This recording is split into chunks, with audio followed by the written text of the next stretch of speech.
And like I said, this is one of my favorite sections that we're going to cover here tonight. Before we begin, let's do just a little bit of review on a subject that is related, the dynamic that's in play here, and then we'll see how this plays out. So, we've mentioned this a couple times recently, but let's recall the Gospels, right? Matthew, Mark,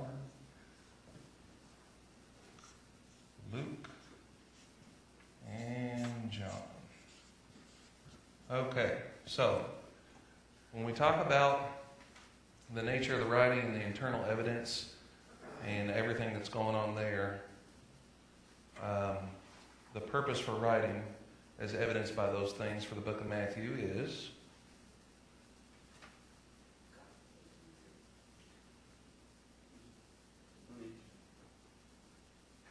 I'm hearing assorted words, not too many. I didn't understand your question. The question is, what was Matthew's purpose in writing, as evidenced by the internal evidence and other things? What was his purpose?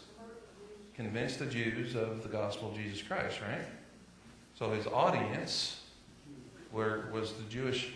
So his purpose was to convince a Jewish audience of the gospel. All of them were trying to convince that Jesus is the Messiah, right? But they all went about it in a little different way, right? So Mark, who is his audience? Who is he trying to convince? A Roman mind. Yeah. Well, we want to focus on the Roman mind because that Gentiles encompasses everybody that's not Jew. But the Roman mind in particular, they had a certain worldview, and what is one of the primary evidences in Mark that lets us know that he's dealing most likely with a Roman audience?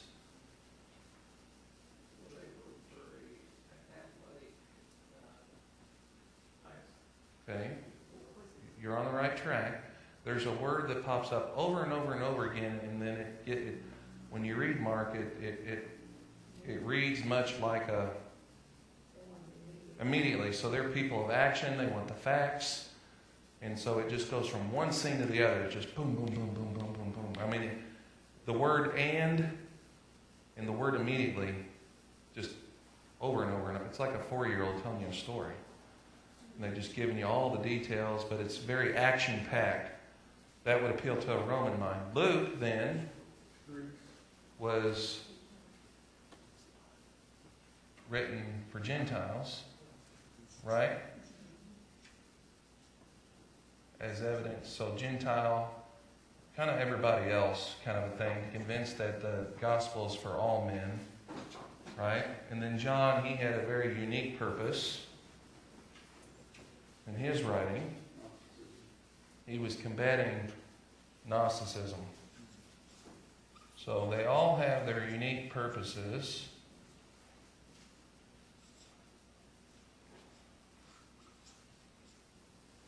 Combating the Gnostics. Now, you see the different way that they write and different ideas that they use to convince people of a certain thing. And so they're trying to appeal to different worldviews, the way people think. So I had a question for you before we get started. Think of different cultures across the world today, and think of something, a concept that is directly associated with that culture. That if you were talking to them about anything in general that you might appeal to. So that would be unique to that culture. So let's say maybe like a Japanese culture. What might appeal to them? What concept?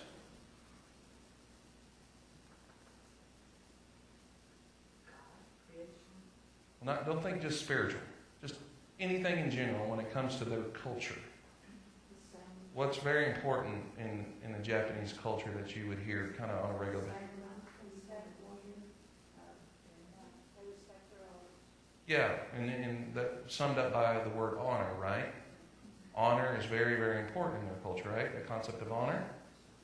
So if you could shoot yourself in the foot or help yourself out greatly with that understanding in mind when you're trying to convey a certain idea, right?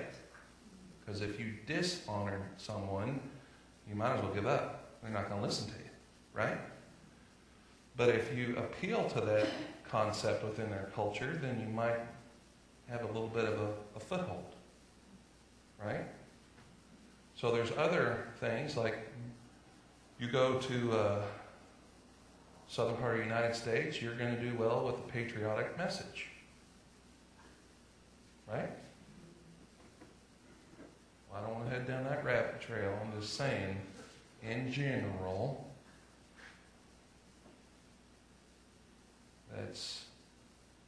there's certain geographic areas that have certain ideals or concepts that emerge that will do you well to know. And so our writers of the New Testament, primarily Paul, he was very wise. And so when trying to communicate about the images of Calvary, he takes this into account. And so we have different words that are essentially talking about the same thing, but accomplish this same kind of purpose. So let's look at those beginning on page 92. The first one we're going to look at is this idea of sacrifice. Sacrifice. So the imagery of Calvary as a sacrifice derives from an Old Testament Jewish background. So when we see this concept come up in the New Testament, then we could conclude that the individual that's being communicated to hopefully already has an element of this understanding of sacrifice that is going to be brought forward and built upon.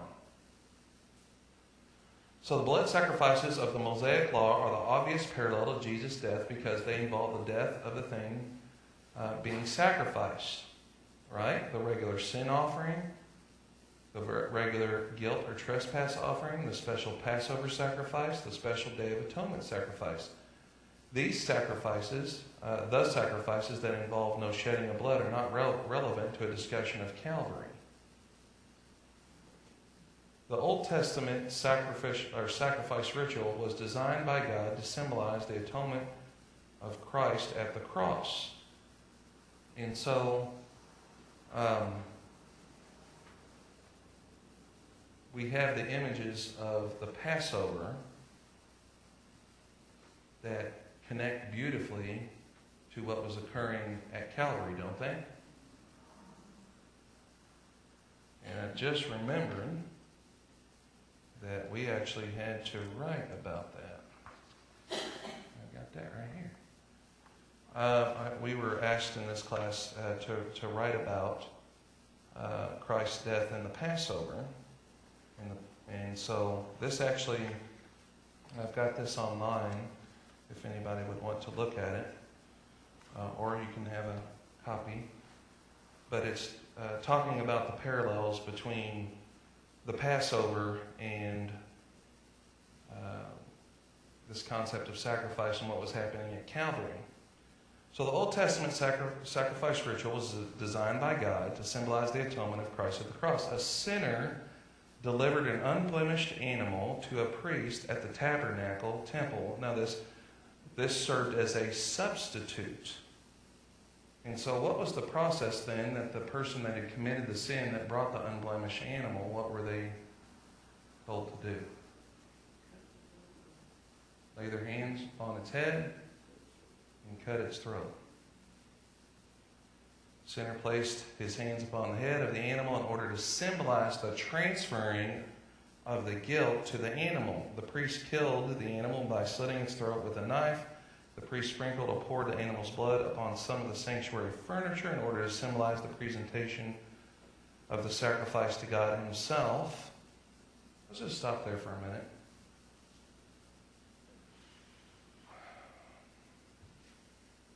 Now, you guys understand that the temple was built in such a way that it had a system of drains at the altar? because of the amount of blood and things that were taking place. And then we talk about the sprinkling and different things that were happening. That had to be not very pleasant.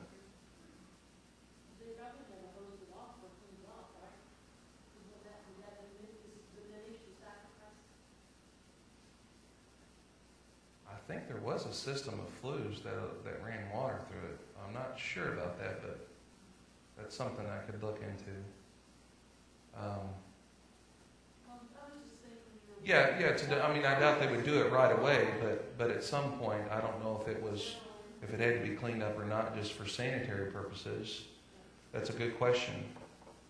Something that we could look into, but just the blood itself, and obviously the corpses of the animals, and then also a lot of it was consumed in fire. So it had to be quite an unpleasant scene all around. When we think about this, the sinner returned home unharmed, symbolizing a successful substitution. However, the sinner regularly returned to offer further sacrifices, symbolizing the need for something more effective than animal sacrifices. So there was no such thing as a once-for-all animal sacrifice. There was never a time when you were good, period, and there was no way that you could pay it forward. You know, if you had a really, really good bull, it only worked for things in the past, not anything moving forward. So we have this concept of sacrifice that's all taking place in the Old Testament, which lays a firm foundation for the New Testament, applying the imagery of sacrifice to Calvary. The unblemished animal symbolizes the sinlessness of Jesus. The transferring of guilt to the animal symbolizes the idea of Jesus bearing the sins of the world. The animal being killed by the priest's knife symbolized Jesus being afflicted by the wrath of God. Interesting. The tearing of the temple veil from top to bottom at the moment Jesus died symbolized that Jesus had now obtained access for sinners into the presence of God. The curtain separating the holy place from the most holy place symbolizes separation between sinners and God. Calvary marked the occasion for the removal of all barriers between sinner and the company of God.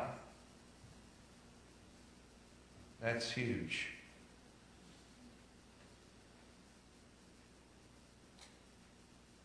While the daily sacrifices of the priest symbolizes the ineffectiveness of animal sacrifices, Jesus sitting down on the throne of God after ascending to heaven symbolizes the completion of his work of atonement. And that passage in Hebrews 10 talks about that they daily in the temple are offering sacrifices that are ineffective long term, but Jesus made that once for all sacrifice with his own blood in the true temple, and then when he was done with that, sat down at the right hand, signifying that this was it. Now, this is something that I'd like to ask a Jewish person today. How is it possible to effectively practice Judaism today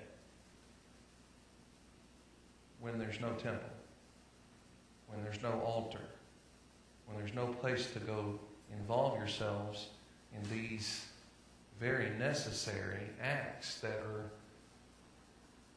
they're the core of the Mosaic law, aren't they? So how do they get around that today? They don't even have priests anymore. They have the Rabbis? That is under the priest. Not necessarily. No, rabbi is just simply a teacher. A priest in the line of Aaron. I don't know that they have those that are serving today, but where would they do what they need to do? Beth, you have some thoughts? Well, I know there's different sects of Judaism. Sure. So there may be some that do practice some kind of sacrifice, I don't know. But where would it take place? Because we know that any sacrifices that did not happen at the temple were not accepted. In fact, were quite not accepted by God. So it makes it a difficult set of circumstances, doesn't it? But this imagery, though, that was throughout the Old Testament, this concept of sacrifice then would appeal very much to a Jewish mind. They would have this understanding in place. So this was imagery of Christ being the sacrifice, and those kind of things would very much appeal to a Jewish mind. The idea of substitution can be seen in the imagery of the knife being used on an animal rather than on the sinner himself. God's justice is satisfied in that a death has occurred as prescribed. God's grace is satisfied in that his people have been spared from suffering his wrath. We've laid that dynamic out very well the last couple of weeks. So we have this idea of sacrifice. So we could say that sacrifice then, in communicating the images of Calvary, is going to appeal to who? A Jewish mind, right?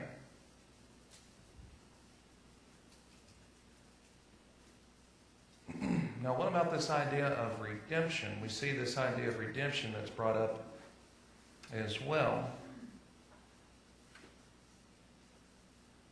in the New Testament. The imagery of Calvary as a redemption derives from an Old Testament Jewish background. Redemption refers to arranging for the release of a person or property from someone's possession by paying that person the price he demands. Okay, so in the New Testament, when we talk about that we have been redeemed, that our price has been paid, that our ransom is the price that is demanded for the release to take place. Now,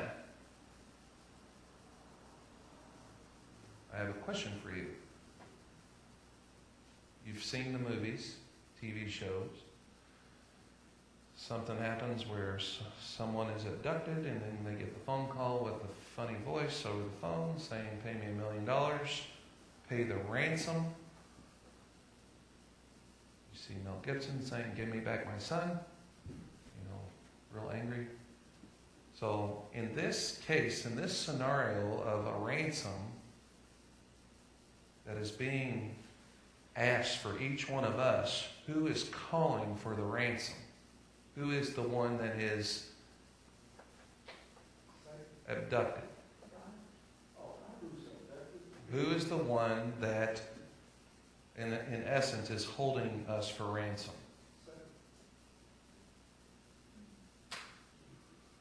What are your thoughts?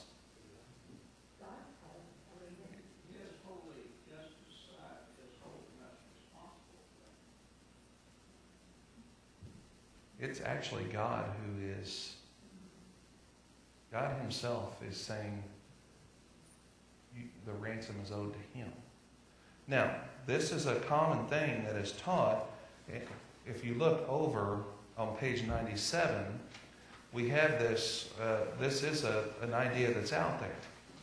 And so this idea that the ransom is being paid to Satan, like Satan is the one who is holding us captive, and that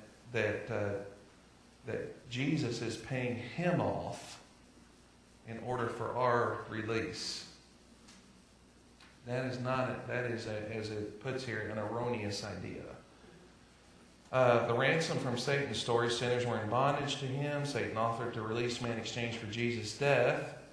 Jesus' death was a ransom payment from Satan, and so forth and so on. The ransom from Satan theory misses the biblical emphasis upon God's wrath at Calvary. It was the curse of God's law that held sinners in bondage and placed them in need of redemption. So it is God's holiness that is requiring that ransom to be paid. Okay? Now that's a tricky one. That was a little bit tricky concept there, but that is... so the Redeemer, point 2 there, is the one who pays the ransom price. Mosaic law established the formal redemption of a firstborn son or animal from God's prior claim. After the 10th plague in Egypt, after this time, God established among the Israelites an automatic claim upon all their firstborn sons and male animals. The rule for a firstborn son was to redeem him with the payment of a set price to the priesthood. So, the firstborn, you had two options. One option, what was the firstborn? What were they required to do? What was required of this firstborn? What's Exodus 13 say? Let's look at this. Because it's based that, after what happened in the...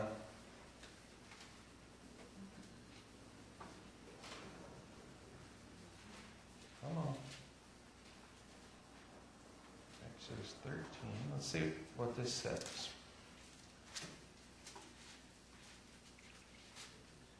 11 through 15. Now it shall come about when the Lord brings you to the land of the Canaanite, and he swore to you and to your fathers and gives to you, that you shall devote to the Lord the first offspring of every womb and the first offspring of every beast that you own. The males belong to the Lord. But every first offspring of a donkey you shall redeem with a lamb. But if you do not redeem it, then you shall break its neck. And every firstborn of man among your sons you shall redeem. And it shall be, when your son asks you in time to come, saying, What is this? Then you shall say to him, With the powerful hand of the Lord brought us out of Egypt from the house of slavery. And it came about, when Pharaoh was stubborn about letting us go, that the Lord killed every firstborn in the land of Egypt, but the firstborn of man and the firstborn of beasts. Therefore I sacrifice to the Lord the males, the first offspring of every womb, but every firstborn of my sons I redeem. So that is the basis for that occurring. So there was a way to redeem them. And then Numbers 18 follows up on that. Mosaic law established the formal redemption of a relative from slavery or of family property from another person's ownership. So this is where we get the idea of the kinsman redeemer. And so where do we see this taking very prominent role? What book of the Bible? Ruth and Boaz, yes? So a Jew who sold himself and or his property to pay debts could be redeemed by a near kinsman willing to pay the required ransom price. This was the setting in which Ruth and the property of her deceased husband were redeemed by Boaz. There was a fair value in debt that was to be paid. Now Boaz, he had the right of redemption. So there were certain steps in place, and so it came to him where it was left to him, and he had the right of redemption. There was a certain process that was to be carried out. Who set the price?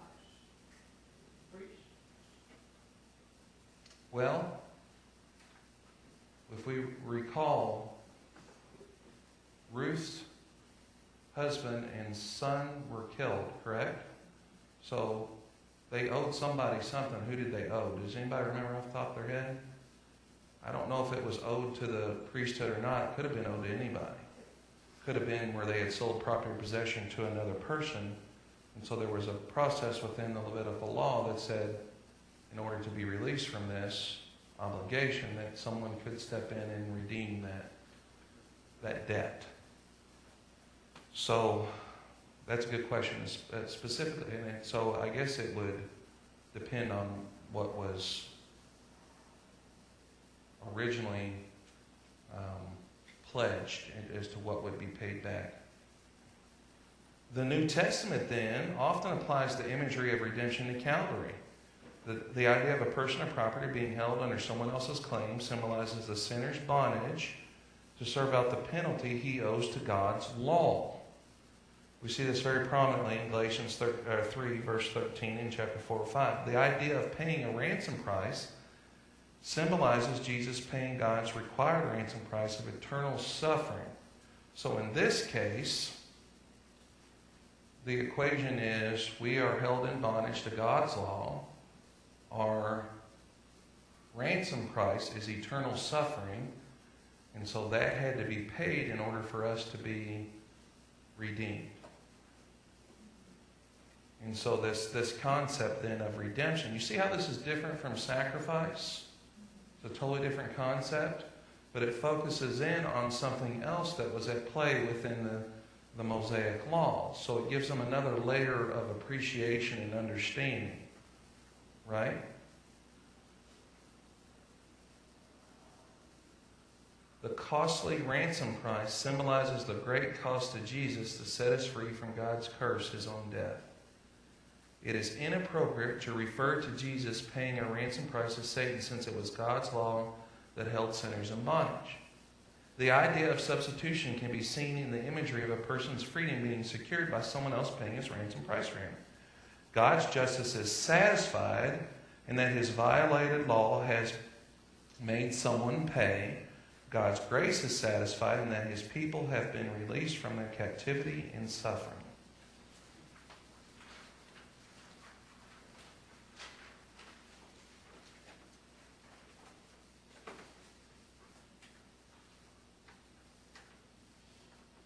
The ransom price here was innocent blood, wasn't it?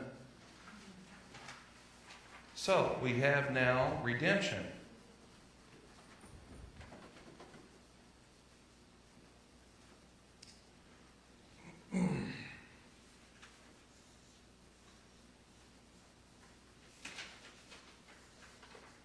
Okay, now who is this going to appeal to, obviously?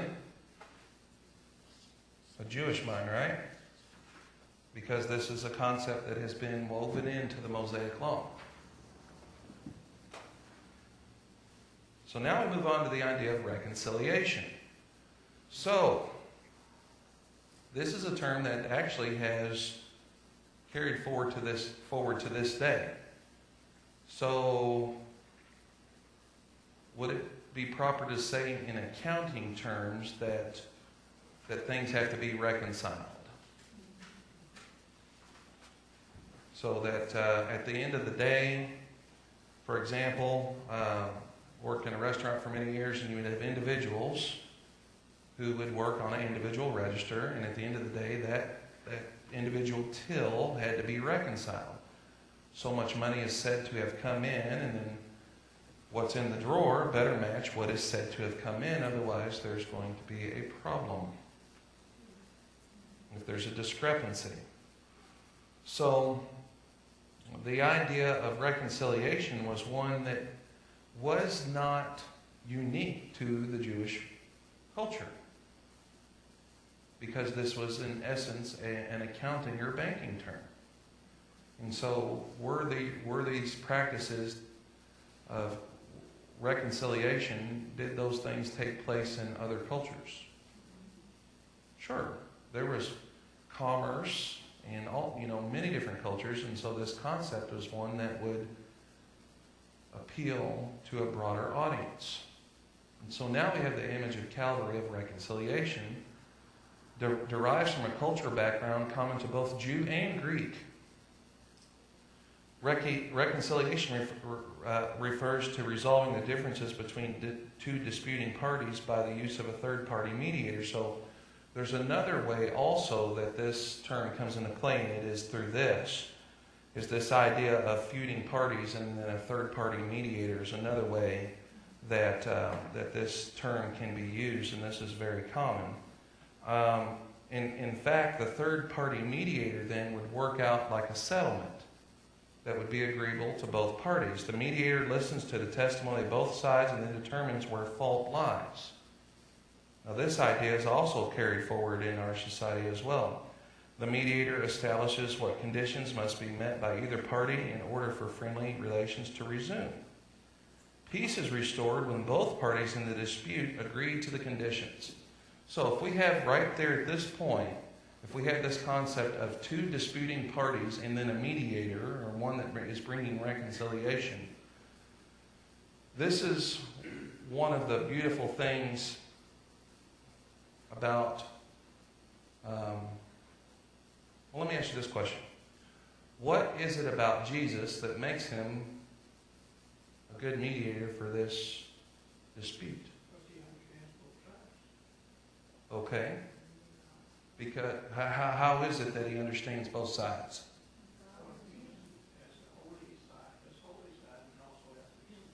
Okay, so the idea of the incarnation then, of fully God and fully man, it allows him to be the perfect mediator between man and God. Because of his nature as Jesus of Nazareth, the God-man, it allows him to be a wonderful mediator.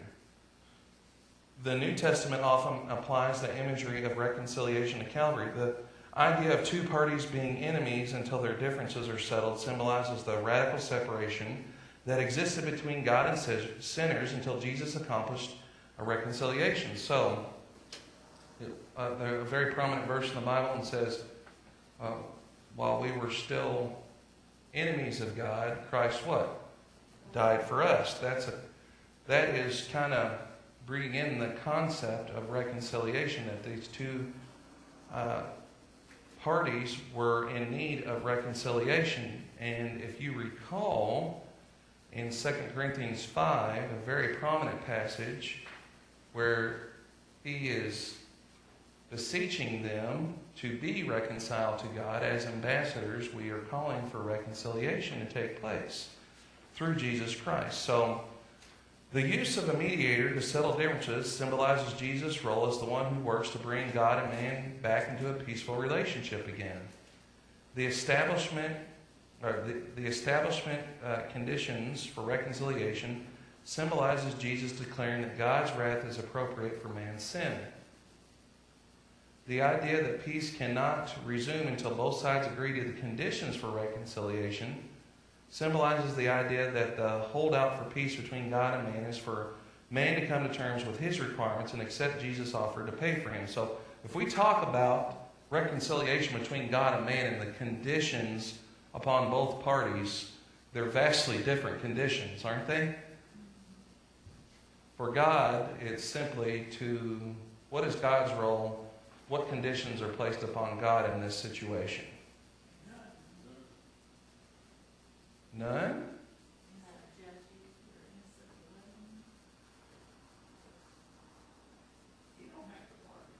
There's no bargaining, but there has to be certain conditions that are accepted by him, aren't there? Right?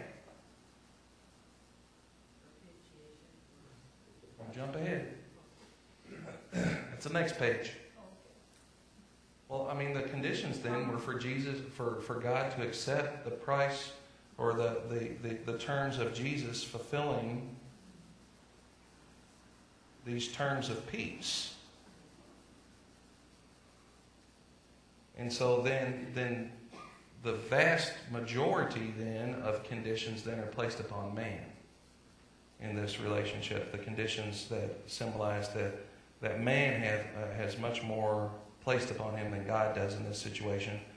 God has already been reconciled to mankind at Calvary. Now the gospel message is that sinners will choose to be reconciled to God. See, Christ has already made peace in an overall general sense.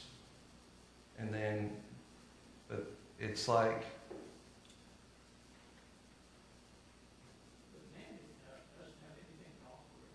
not to offer, but there are conditions upon the agreement which we have to meet in order to take part in the reconciliation. Aren't there? The gospel message, that then is the man's responsibilities are to the gospel conditions, the things that set forth that we talk about here every single Sunday of believing and confessing, repenting, being immersed, living a faithful life. Those then would be the terms of this peace treaty between man and God.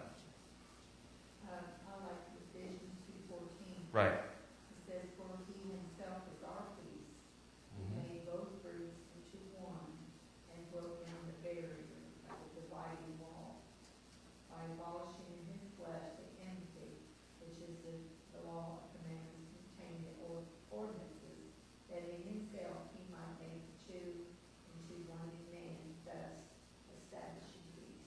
Was that through 16? Did you go all the way through 16? No. Keep going till you get to 16. 2:16. And might reconcile them both in one body to God through the cross, by it having put to death the enmity. Yes, so Yeah, that's a key passage there that talks about this idea of reconcile. Not only is there reconciliation God to man, but there's also reconciliation of the human race as a whole that's available through Christ's sacrifice. Christ gives a unique twist to commonplace practice of reconciliation by offering to satisfy the terms of reconciliation himself. So the mediator then, in this case, has worked out a deal, but then says, I'll pay it. I will satisfy the terms of this on your behalf. And then it's up to you to accept the terms of this treaty. The idea of substitution can be seen in the imagery of our mediator Jesus offering to satisfy the conditions of reconciliation for us. God's justice is satisfied in that his honor was upheld by the mediator. He was declared to be in the right, which he was, and the appropriate conditions are satisfied. God's grace is satisfied in that his people have been spared the hardship of the conditions set by the mediator. Again, the incarnation makes Jesus the perfect mediator. So reconciliation then is going to have a broader appeal, right? So this is an interesting term.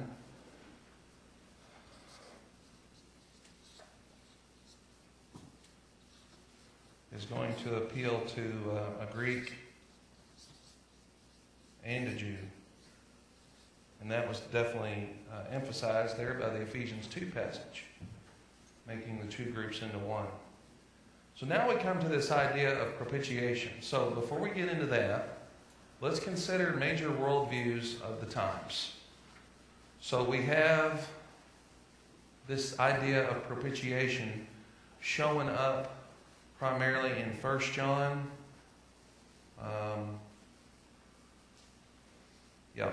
Which is one of the later books as far as timeline is concerned.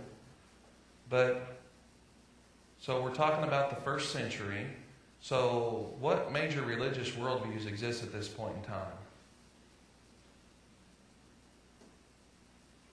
Late first century. What's the dominant? Well, by this time it's the Romans, right? And so we've got, and that was preceded by the Greeks. So the Greek and Roman ideals and the worldview and the system is very well in place. And so there's a lot of that kind of stuff going on, right? What was in Ephesus? You guys remember? Temple of Diana, who was a Roman goddess, right? And so there were these kind of things all over the place. And so that was the worldview that was in play. Remember, at Mars Hill in Rome, what did that look like? Yeah, there were altars all over this hill, right? To all these different gods. And why were there so many different ones? Why were there so many different ones? What were they trying to accomplish? They were what? Trying to please them, right? Because they felt that any kind of hardship, or if they wanted some sort of a blessing, then that they had to appease. The word is please or even appease the gods. It's this idea of taking the virgin up to the volcano, to the angry about to go volcano, and pushing her in as some sort to appease the gods and keep the volcano from erupting all over the village. Right? We familiar with that imagery? So that's this concept of appeasing the anger of the gods. So this is a very common understanding throughout pagan. It's a pagan understanding. Right? And so the imagery here of Calvary as a propitiation derives largely from a Greek pagan background. And so that's the kind of, when we see this word propitiation, why it's included here is because now, I'm just going to go ahead and put it up here, because now we have another word that will appeal to a vast audience.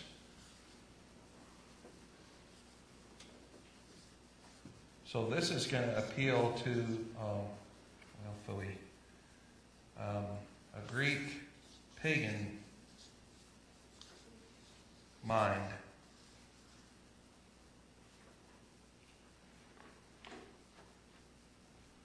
So, propitiation refers to the turning away of divine wrath by putting forth another object to be consumed. The appearance of natural calamity suggests that God is angry with the people and is prepared to send even greater manifestations of wrath. So, for example, if we had a primarily Greek pagan kind of a mind in place with all that we've been seeing that's happening with these hurricanes, this mindset would say, we got to do something. We got to sacrifice to the rain and wind gods because they're angry with us. That would be the mindset. Now this comes out in our society in a different, subtle way, but it's the same thing. You give it different names. Yeah? This idea of Mother Nature, and we have upset her because we have what? That we had, well, yeah, I wasn't going there. Yeah, but there's people saying that's because we have the wrong president that Mother Nature is upset with us. But primarily it's going to be because we have defiled herself, her Mother Earth herself. Is that it's our carbon footprint is too much, and it's a result of climate change. This is a result of our own actions, and therefore we have to make sacrifices in order to appease or stay these things. There's a lot of similarities to these two worldviews. Make no mistake about it. There's a vast group of people in our society today that worship the earth. That they're pantheism. Well, it's kind of a warped pantheism, because pantheism would say that there is indeed some sort of a spiritual being, which there's a great part of people that would say there's a spiritual essence to Mother Earth. But there's a very much just a naturalistic view from, pure Darwinian look too, that we're still a child of Mother Earth because we're just part of stuff, of matter, just like, so therefore because we're all the same stuff, then there's slight nuances to it, but it's earth worship is what it is worshiping the creator, or the creature rather than the creator. Not just the creature, but anything created. It's Romans 1. So, a gift is offered to the angry God for him to consume with his anger. By offering the gift, the wrath of God is drawn away from the people. Though first century Greeks had largely abandoned a belief in the literal reality of the religious mythology, they still retained the imagery and terminology. So by this time, this is still a part of their culture, but it's fading. But it's still it's still in there. The church could use the old imagery of propitiation with a certain amount of modification. So they're taking an idea that is present within a pagan world and co-opting it. They're bringing it in order to. They're kind of taking advantage of present ideas in order to gain a foothold and then twisting them. Unfortunately, the world has done that to Christianity as well. They've taken our concepts and they've robbed them. We know which one primarily. The rainbow, they've robbed that. We need to take that one back. But this concept of taking an idea that belongs to a pagan world and then using it to our advantage in a way that makes a difference. There's nothing wrong with that as long as it falls in line with Scripture. So thus the church could use the old imagery of propitiation with a certain amount of modification. The Old Testament contains traces of the concept of propitiation. For example, the top of the Ark of the Covenant was referred to as the propitiation seat because it was the key place where the high priest attempted to appease the wrath of God with the sprinkling of blood. However, propitiation was a minor theme in Old Testament Judaism. Now, we'll say this. There is a very prominent story 2 Samuel? Is it the end of 1st? You talking about Dagon? No. Talking about David with the threshing floor that he bought. I think it's at the end of 2 Samuel. And so David numbered his troops. He wasn't supposed to, and then was given the pick a door. He picked door number 1. I don't remember which one of the 3. Then there was a great pestilence that was sent. In the middle of this pestilence that was killing thousands upon thousands of people, he made a last-ditch effort to go and to appease God by making an offering to him, which worked. It stayed the plague. Because it was supposed to last for a certain amount of time, and it was cut short, but still there was a great thing that occurred of it. But so this was present in that as well, this idea of staying God's anger through a sacrifice. The New Testament occasionally applies the imagery of propitiation to Calvary. The idea of nature producing manifestations of divine wrath symbolizes God's verbal revelation. Wow, that's a mouthful. God's verbal revelation of his wrath against sinners, as well as his temporal acts of judgment. Yeah, that is a mouthful. The gift drawing divine wrath away from the people symbolizes Jesus drawing God's wrath away from sinners at Calvary. And we find this prominently in 1 John 2:2 and 1 John 4:10. The significant modification in the New Testament version of propitiation is the controlled anger of God at Calvary. In the pagan imagery, people offer a propitiation gift to a God who is filled with rage and who is capricious and irrational enough to direct his wrath toward the first available object. So if you're dealing with this Greek god and you just happen to be the first one to come across him when he's angry, you're going to be the one to get zapped. That's obviously not the way that God acts. Now, this is interesting because there is another major world religion that has a very capricious and irrational acting little g God. What world religion would that be? One that is willing, that is going to strike you down, that you're on a razor's edge? Islam. Allah is very capricious and will do things on a whim, but they feel like they're on a razor's edge above hell. And that he will strike them down at whatever he wills. It doesn't matter if there's no rhyme or reason to it. It's whatever his will is that I have to accept it. There's nothing just about that, is there? See that? If in that set of circumstances, how would that leave you as an individual? Not secure. No, there's no security in it. Which, with that understanding, then, if you think about then why somebody would take a drastic measure for security, which would be what? Killing themselves in the name of Allah and jihad, because then you remove any of this capriciousness. So, a major distinction here. God's wrath and anger is just and controlled. Big difference. In the Christian version, it is God himself who offers Jesus as a propitiation gift for his righteous anger, and sinners are the ones whose actions tend to be capricious and irrational. Yeah, I would agree with that. Modern theology generally does, now this is interesting, modern theology generally dismisses the concept of propitiation because they fail to take into account the New Testament modification of the imagery.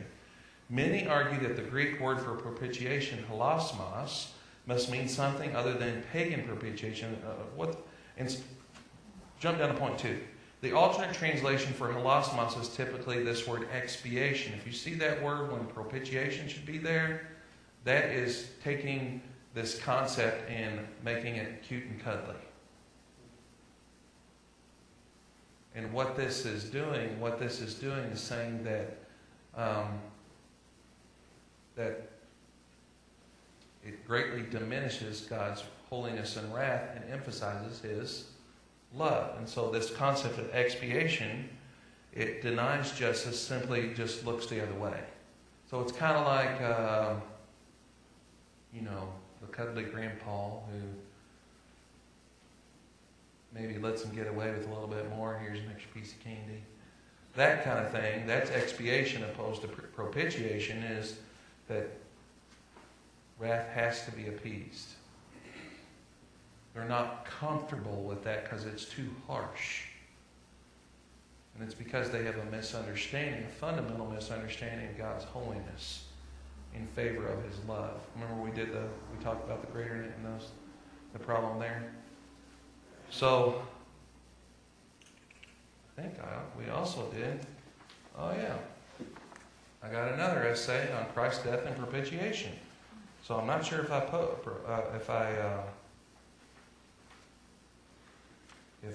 put this one on there, but Leon Morris, I don't know if you guys have read any of his stuff. If I'm correct in saying this, Leon Morris is one of Cottrell's favorite authors. So he goes to Leon Morris for a lot of his stuff and his study. And so Leon Morris wrote a book, I believe, called The Atonement. And in it, it discusses this idea of propitiation and expiation and how we need to keep the word propitiation. And so, if I don't have that posted, I'll put that up. And you can read through that. So, that is the four things that we have here. Now, you see how this all works together then, different parts of the New Testament, then we're pretty much going to cover the whole culture at that time with a description of Calvary that's going to mean something to them then, right? Well, to me, when I came across this initially, I was really enthused by that understanding. Because again, it just shows the majesty and power of God's Word. Now, I haven't forgot about a question that Molly asked last week. And we don't have a tremendous amount of time to get into it. However, I'm going to show you where the answer to the question is. And we'll just talk about it real quick. So it's under this idea of erroneous ideas regarding Christ's death. And then we come over to page 100. Or as some would say, 100. So on page 100, the same people that say the word serp. But Jesus' descent into hell. So this question is, what exactly was going on here? And so,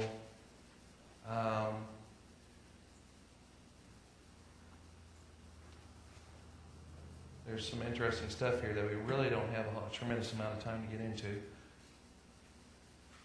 But read through this, and if you have any questions, we can discuss it. We'll go over point D on number 1 there. It says, a key stimulus for the idea is the Apostles' Creed. And so what this is then is the Apostles' Creed it's a creed in it that makes a lot of statements that are what they would call factual statements, but they're very theological in nature, and they make some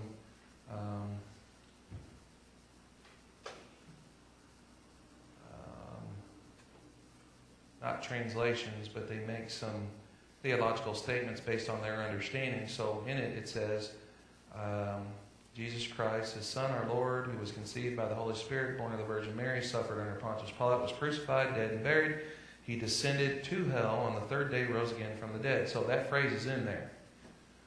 Well, that has given rise over time, along other things too, that He actually, while He was... See, there's a lot of erroneous theories about what He was doing during the time that He was the 3 days.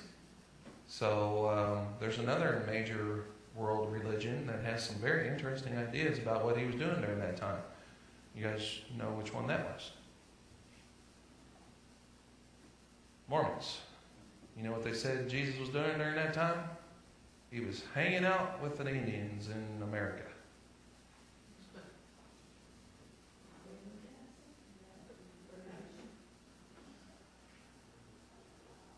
I guess he's just, multitasking.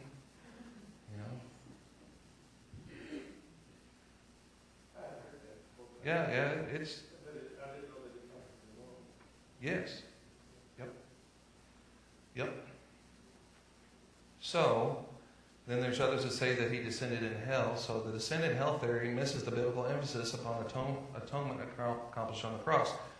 Jesus anticipated being in paradise on the day he died, not hell. Today you will be with me in paradise until I get my stuff together and head over to the Americas. No. He just said, today you will be with me in paradise. The Greek text of Acts 2:27 refers to Jesus' soul in Hades, which we understand as the abode of the dead. The word there is Hades, not Gehenna, which is meaning the grave or the abode of the dead, rather than Gehenna, hell. Jesus preaching in 1 Peter 3:18 through 20. This is a key text, and this is also a tricky one. But this has some good understandings here. We won't have time to dig into this. But move down to point D. Jesus' descent in Ephesians 4:8 through 9 is his incarnation on earth. So when it talks that he descended in Ephesians 4:8 and 9, which is used with this, it's not talking about his descent into hell. It's talking about his descent from heaven as the incarnation. While his ascent with captives is a victory parade with his defeated enemy in his death and resurrection. Have we looked at that already? About that imagery that's in the Old Testament that talks about where he led a host of captives, where he led them? That's Old Testament imagery of after a king would defeat someone, then they would parade the captives through the streets, right? So I believe that's coming up. Hey, you know what? We're almost done with this. We got the resurrection, and then we're done. So anyway, so Jesus' descent there is talking about something totally different, so we don't have time to really dig into that. So, but it is an erroneous idea that he actually descended into hell during that 3-day period. Did not.